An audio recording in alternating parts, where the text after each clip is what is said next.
کتنے گھرانے ہمارے شہر میں ایسے ہیں، بیویاں نمازی ہیں، بیویاں تلاوت کرنے والی ہیں، بیویاں ذکر کرنے والی ہیں، لیکن وہ شوہر شراب پی کر گھر آ رہا ہے اور بیچاری نیک بیوی کہتی ہے یہ شراب کا نشہ مت کرو، یہ حرام ہے، تو بجائے اس کے کہ اس کی نصیحت سنے بری طرح اس کو مارتا ہے۔ میں خانقاہ کا سجادہ نشیں ہوں، اور سینکڑوں نہیں کئی ہزار عورتیں ایسی ہوں گی جو مجھ سے بیعت کا تعلق رکھتی ہیں۔ ان میں سے بعض عورتیں بتاتی ہیں ان کے گھر کی صورتحال کیا ہے، نکاح ہو گیا، بیچاری مجبور ہے، زندگی گزار رہی ہے، گھٹ گھٹ کر مر رہی ہے۔ آپ تصور کیجئے کہ ایک بیوی جو اپنے شوہر کے نام پر اپنے ماں باپ کو، اپنے بھائی بہنوں کو، اپنے گھر بار کو، بسا اوقات اپنے وطن تک کو چھوڑ کر آ جاتی ہے، جب شوہر اس کا ساتھ نہیں دے گا، جب شوہر اس کے ساتھ یہ ظالمانہ سلوک کرے گا، جب شوہر اس کو بے دردی سے مارے گا، جب شوہر نشے کی لت میں اس کے حقوق ضائع کرے گا، جب شوہر نان نفقے کی ذمہ داری نہیں اٹھائے گا، وہ بیچاری کیسے زندگی گزار سکتی ہے؟ اس کے کرب کا، اس کے درد کا کون اندازہ کر سکتا ہے؟ اگر ہمارے سماج اور معاشرے میں یہ ظلم ہو رہا ہے تو ہمیں اس کے خلاف آواز اٹھانی چاہیے، ہمیں ان برائیوں کے خلاف علن اعلان کہنا چاہیے۔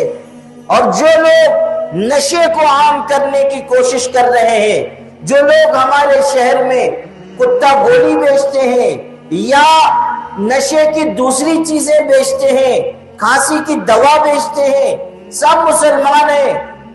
یہ لوگ غور کریں کہ تھوڑے سے پیسوں کے لیے وہ خاندان برباد کر رہے ہیں، تھوڑے سے پیسوں کے لیے وہ جوانوں کی جوانیاں برباد کر رہے ہیں، تھوڑے سے پیسوں کے لیے وہ چھوٹے چھوٹے معصوم بچوں پر ظلم اور زیادتی کے مرتکب ہو رہے ہیں، تھوڑے سے پیسوں کے لیے وہ کسی بوڑھی عورت کے، بوڑھی ماں کے بڑھاپے کا سہارا چھین رہے ہیں۔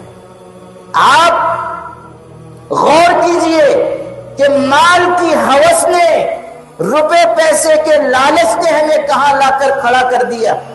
آپ کو کوئی اور کاروبار نہیں ملتا، آپ کو روزی کمانے کا کوئی دوسرا ذریعہ نہیں ملتا، کیوں آپ اپنے اور اپنی اولاد کے پیٹ میں جہنم کی آگ بھر رہے ہیں؟ کیوں آپ معصوم بچوں کی بد دعا لے رہے ہیں؟ ایک باپ جو نشے کا عادی ہو جائے گا وہ کتنے سال زندہ رہے گا؟ 2-4 سال میں مر جائے گا۔ نشے کی عادت جن کو لگ گئی زیادہ نہیں جیتے۔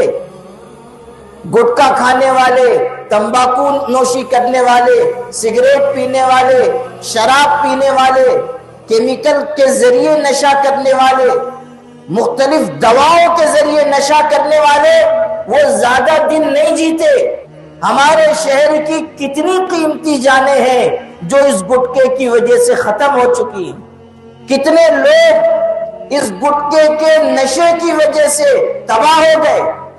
تو آپ غور کیجئے کہ اگر کوئی باپ نشے کا عادی ہو گیا، چند سال کے بعد مر جائے گا، اس کے بچوں کا کون سہارا بنے گا؟ چھوٹے چھوٹے بچوں کی تعلیم کا انتظام کون کرے گا؟ ان کا مستقبل کیا ہوگا؟ کس راستے پر وہ چلیں گے؟ اپنے باپ کی موت کے بعد کس طرح زندگی گزاریں گے؟ جو لوگ نشے کو عام کر رہے ہیں، نشے کو ذریعے معاش بنائے ہوئے ہیں، وہ غور کریں کہ کس طرح وہ اپنے سماج اور معاشرے کو تباہی اور بربادی سے دوچار کر رہے ہیں۔ ہمیں درد محسوس کرنا چاہیے، برائیوں کے خلاف آواز اٹھانی چاہیے۔